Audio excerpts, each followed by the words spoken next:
विरारच्या नारंगी गावाकडे जाणाऱ्या रस्त्यावरील रेल्वे फाटक सर्वसामान्य नागरिकांसाठी बंद करण्यात येत असल्याने परिसरात संतापाची लाट उसळली आहे। रेल्वे प्रशासनाने फाटक परिसरात लोखंडी खांब उभारण्याचे काम सुरू केले असून याला नारंगी गावासह आजूबाजूच्या भागातील नागरिकांनी तीव्र विरोध दर्शवला आहे। या मार्गाचा वापर दररोज मोठ्या प्रमाणात नागरिक करत असल्याने फाटक बंद झाल्यास गावकऱ्यांना मोठा फटका बसणार असल्याचे नागरिकांचे म्हणणे आहे। रेल्वे प्रशासनाने नागरिकांची गैरसोय टाळून पर्यायी व्यवस्था करावी, अन्यथा आंदोलन छेडण्यात येईल असा इशारा ग्रामस्थांनी दिला आहे। सोनाली संतोष जंगम कुठे राहतो तुम्ही? अच्छा आहे स्मिता होम्स मध्ये। काय सगळ्यात तुमच्या सोसायटीकडे जाणाऱ्या गावाकडे जाणारा रस्ता जो आहे तो बंद करण्यात येतोय, रेल्वे प्रशासनाने कारवाई करत आहे, कसं होतंय? ऍक्च्युली आम्ही इकडे राहतो ना, जवळपास 1,500-2,000 फॅमिली आहेत। पूर्ण आमचा जायचा यायचा हा एकच रस्ता आहे, तर आम्हाला दुसरा ऑप्शनच नाहीये। आता आम्ही त्यांच्याशी बोललो तर त्यांच्याकडे आधीपासून त्याची परवानगी आहे, पण आम्हाला कुठलंही इंटिमेशन वगैरे नव्हतं की हा रस्ता बंद करणार आहेत म्हणून। डायरेक्ट येऊन त्यांनी आता पोल वगैरे बांधले आणि त्यांच्याशी आता बोलणं केलं तर ते बोलतायत की 2 महिन्याचा तुम्हाला टाइम दिलाय आम्ही, तर तेवढ्या दिवसामध्ये तुमचं काय आहे ते बघा। आता 2 महिन्यासाठी दिलाय त्यांनी टाइम, पण आमची अशी रेल्वे प्रशासनाकडे इच्छा आहे की हा रस्ता आम्हाला कायमचा तुम्ही द्यावा अशी रिक्वेस्ट करतो, कारण आम्हाला जायला यायला रस्ताच नाहीये। आम्ही जाणार येणार कसे? आणि 1-2 माणूस नाही तर पूर्ण 1,500-2,000 इकडे लोक राहतात। हा सध्याला बंद झाला तर नक्कीच काय त्या मुलांना इफेक्ट होईल। साधारण काय मागणी आहे तुमच्या हक्काची? पालिका प्रशासनाने काय मागणी? आम्हाला जे आहे हा रस्ता आमचा कंटिन्यू चालू राहावा एवढीच आमची रिक्वेस्ट आहे प्रशासनाकडे आणि महानगरपालिकेकडे। मी कामिनी पंकज सांगेल। काय इथे सांगाल, तुम्ही कुठे राहता? इथे आशाईट्स मध्ये आम्ही राहतो। वर्षापासून राहता? आता गेले 1-1.5 वर्ष झालं आम्हाला, आम्ही इथे राहतोय। तुमच्या घराकडे जाणारा जो रस्ता आहे तो रेल्वेने आता बंद करायला लावलेला आहे, काय नक्की मागणी?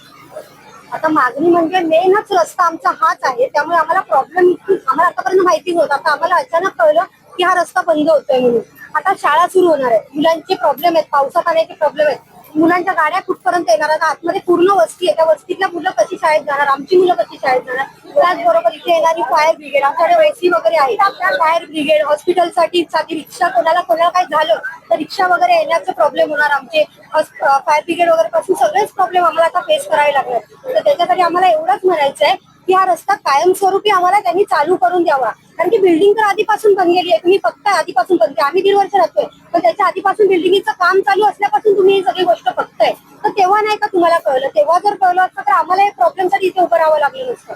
आता वेळ काढून इथे प्रत्येक जण येणं प्रत्येक वेळेला पॉसिबल नाहीये, तर असलेल्या 4 लोकांमध्ये प्रत्येक वेळेला ह्याच्यासाठी धावपळ करणं पॉसिबल होणार नाही आम्हाला। त्यामुळे प्रशासनाकडे हात जोडून हीच विनंती आमची की हा रस्ता आम्हाला कायमस्वरूपीसाठी चालू करून द्यावा, कारण की एवढे पैसे घातल्यानंतर आता आम्हाला हा विचार करावा लागेल मुलांच्या शाळेपासून, उद्या होणाऱ्या आमच्या सुविधांपासून, सगळ्याच गोष्टी, येणाऱ्या सिलेंडरच्या गाड्यांपासून सगळ्याच प्रॉब्लेम फेस करावे लागणार आम्हाला। रेणुका दत्तात्रय कुठे राहतो तुम्ही? इकडे जयश्रीनगर। किती वर्षापासून राहता? मी 20 वर्षापासून राहतो। त्याच्या अगोदर माझं घर बांधलेलं आहे, 30 वर्षाचं झालं। आता तुमचा जाणारा रस्ता बंद होतोय, जाणार रस्ता कसा बंद होईल? कोण बंद करील? मग बंद करेल? बंद कोण करील? कोण येईल बंद करायला? येऊ दे ना, कोण येते तर। आमच्या पण मालकी जागा अगोदर सरकारने खरेदी केल्या ना, मग आम्हाला का सुखसुविधा नको का? जाय यायला रस्ता, मयीत जायला, कोण आजारी पडलं, कुणाची डिलिव्हरी आहे, लहान लहान मुलं आहेत, ती शाळेत कुठून नेणार? आता आपली 2-3 वर्षाची मुलं झाली की शाळेत टाकतो। पहिला 5 वर्षाची होती, आता 3 वर्षाची, मग ती कशी जाणार शाळेत? आणि आम्ही जाणार कुठे? आणि रस्ते कुठे राहिल्यात? 4 बाजून जर सरकारने रस्त्याचं हे करायला लावलं बंद, तर मग आम्ही लोक कुठे जाणार? आम्हाला रस्ता पाहिजे, रस्ता पाहिजे म्हणजे पाहिजे, नाहीतर बघा एवढा मोठा गाव आहे, काय होईल ते मग? माझं नाव संदीप पाटील। कुठे राहतो तुम्ही? मी आशाईल बाजूला बिल्डिंग आहे त्यामध्ये राहतो, आशाईट्स मध्ये। मला तर पहिला प्रश्न रेल्वे शासनाला, प्रशासनाला आणि अग्निशमनच्या शासनाला आहे की आमची जी 2019-20 मध्ये त्या बिल्डिंगचं बांधकाम चालू होतं, आम्ही रेल्वेची एनओसी घेतले, अग्निशमकची एनओसी घेतली, सगळ्या एनओसी आम्हाला, सगळ्या एनओसी भेटत असताना हे आता रेल्वेने येऊन आम्हाला सांगितलं की ही रेल्वेची जागा आहे म्हणून। तर आता रेल्वे हा रस्ता जर बंद करणार तर आम्ही सगळे लोक, रहिवासी लोक कुठून जायचं, कुठून हे करायचं?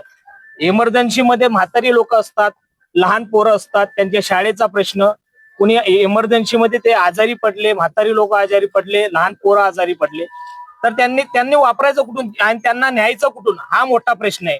हा तर माझा शासनाला प्रश्न आहे. तुम्ही इथे काम चालू केलं, याचा अगोदर इकडे 2 गावं आहेत, मोठी मोठी गावं आहेत, त्या गावाला तुम्ही काय सुचवलं नाही, ते कळवलं नाही. अचानक रस्ता बंद करायचा म्हटल्यावर आता एवढी लोक इथे जाणार कशी, हा सगळ्यात महत्वाचा प्रश्न आहे. किती वर्ष राहत आहे? मी इथे झाले 8 वर्ष राहतो. शाळा सुरू होण्याच्या तोंडावर तुमचा रस्ता बंद होतोय. शाळकरी मुलांसह वयोवृद्ध नागरिकांना, आजारी लोकांना सगळ्यांना फेस करावं लागणार आहे. कसं वाटतंय? आता मी तर राहतो हा मध्ये. माझं म्हणणं असं आहे की मी तर आता इथे सातार आणि ह्याच्या अगोदर पासून गाववाले जे आहेत पिढ्यानपिढ्या इथे राहत आहेत, बरोबर आहे, ते लोक इथे राहत आहेत. पण आमचं तर आम्ही 8 वर्षापासून आहे, पण इथे आता उद्या आमची बिल्डिंग बांधली, त्याच्यामध्ये अग्निशमक केंद्राचे जे काही युनिव्हर्सिटी लागतात ते बिल्डर साहेबांनी घेतले. उद्या समजा हा रस्ता बंद केल्यानंतर काय दुर्घटना घडली तर येणारी अग्निशमकची गाडी जाणार आहे का आतमध्ये? उद्या इमर्जन्सी कोणाला लागलं तर आपल्याला अँब्युलन्सची सुविधा नाही. ह्याला जबाबदार रेल्वे प्रशासन होणार आहे का? तर उद्या आम्हाला ज्या ज्या गोष्टीची गरज आहे त्या गोष्टी जर आम्हाला सरकार आपल्या याच्यासाठी की आपल्याला जनता जनार्दनला आपल्याला सुख सुविधा देण्यासाठी, आता त्यांनी ही सुविधा सगळ्या बंद केल्या, आम्ही जायचं कुणाकडे मग? उद्या काय दुर्घटना घडल्या तसं त्याचप्रमाणे इथे आपल्याकडे शंकराचं मंदिर आहे. प्रत्येक तिथीवार जे असतात भाविकांची गर्दी असते. भाविकांची गर्दी असते, त्यांचा पण रस्ता बंद होणार. मग तुम्ही सगळ्या लोकांना आपल्या इथल्या जे राहणारे वेटीसच धरतायत की आम्हाला त्या गोष्टीपासून आम्हाला, जर आम्ही सरकारमध्ये जर त्यांना बसवलंय तर त्या गोष्टीचा आम्हाला ते लोक त्या गोष्टीचा आम्हाला फायदाच देत नाही. मग सरकार तरी काय कामाचं? मग स्थानिक आमचं असं नागरिकांचं म्हणणं आहे की आमची एकच मागणी आहे की आम्हाला जाण्या येण्यासाठी गाडी जाईल एवढा रस्ता द्या. स्थानिक नागरिकांसह लोकांना दाबलं जाते. हो, स्थानिक लोकांचं सगळ्यांनाच लावलं जाते इथे. कारण इथे जर आमचा विचार केला असता तर त्या लोकांनी हा विचार करून इथे हे कामच चालू नसतं केलं, किंवा त्या गोष्टीसाठी आम्हाला तेवढा पर्यायी मार्ग दिला असता. पण तसं काही होतच नाही इथे. जर तुमचा रस्ता चालूच झाला, हा, बॅरिकेडच लागेल, तर पुढची भूमिका काय? पुढची भूमिका म्हणजे आम्ही सगळे मिळून इथे जेवढे आम्ही वास्तव्याला जेवढे लोक आहेत तेवढा एक आम्ही आंदोलन करू, कुठे आंदोलन? इथेच बसू. कारण रस्ता तर आम्हाला इथूनच कशा पाहिजे. पद्धतीचं आंदोलन राहणार ते? आंदोलन पहिलं शांतते मार्गामध्येच कमी करणार. जेव्हा एखादा पर्याय आम्हाला मिळेल तेव्हा काहीतरी मग विचार करावा लागेल त्या गोष्टीसाठी. असे आपले जे सदानंद पाटील साहेब पण आहेत, ते पण इथे येऊन भेट देऊन गेले, त्यांनी पण सूचना तशा दिलेल्या आहेत, ते पण आम्हाला मार्गदर्शन करतील अशी अपेक्षा आहे. नगरसेवकांचं काय आश्वासन आलं? नगरसेवकांचं आश्वासन असं आलं की त्यांच्याकडनं जी आम्हाला पूर्णतः जेवढी मदत होईल ते आम्हाला बोलले की आम्ही करू म्हणून, आणि ते आमच्या पाठीशी उभे आहेत आणि आम्हाला जेव्हा जेव्हा गरज लागते तेव्हा ते सहकार्य करतात, एक आपलं म्हणून.